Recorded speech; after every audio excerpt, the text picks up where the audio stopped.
Tamási Áron, ajánlom Ladó Lajost.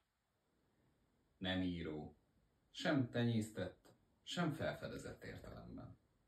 Bolyongó, kis tudományú embercsemete.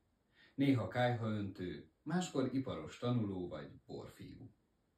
Született az Udvarhely megyei Homoród lövetén, származott szegény szülőktől, erőre kapott gyámol nélkül, kalandozott cserefabottal, katonaságot tett le kiütött foggal.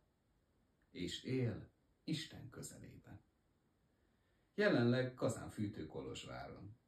Korra 24 éves, alakra terpe és tömött, a szeme mosolygós és kék, ruházata elvegyes, a szíve nagy, a beszéde mókás, tudománya hat elemi, és a lelke arany.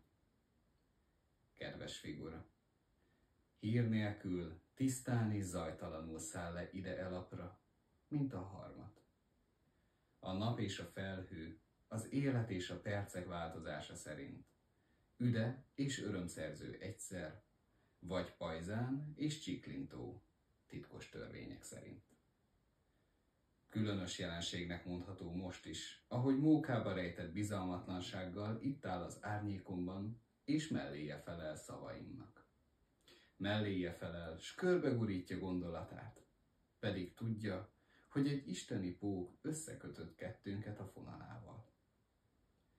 De ilyen ő, mert egy sokszor megharapott népnek a törvénye uralkodik rajta. Igában jár velem együtt, nagy idős igában, amely bölcsítette tudomány nélkül. S így, amit lát, s amit hall, amit ő tesz, s amit véle tesznek, azokat mind elsüllyeszti magában, s úgy viselkedik, mint az önálló tréfa az üres világban. 5 évvel ezelőtt jött el a híre hozzám.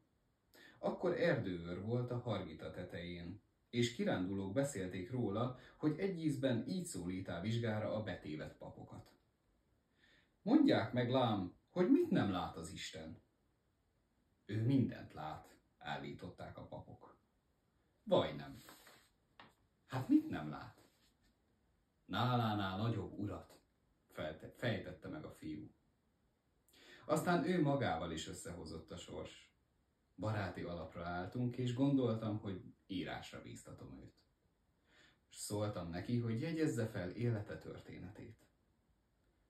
Mosolygott rajta, és elment katonának. Aztán visszajött, és egy füzetet adott át nekem titkon. Ebből valók az alábbi kalandos történetek. A helyesírási hibákat nem vettem át. 1-2 szót a könnyebb érthetőség kedvéért más helyre tettem, vagy töröltem.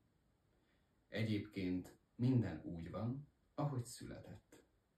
Töredékesen, humorban és könyvben, mint maga a nép, amelyről ő maga is azt mondja, hogy székely.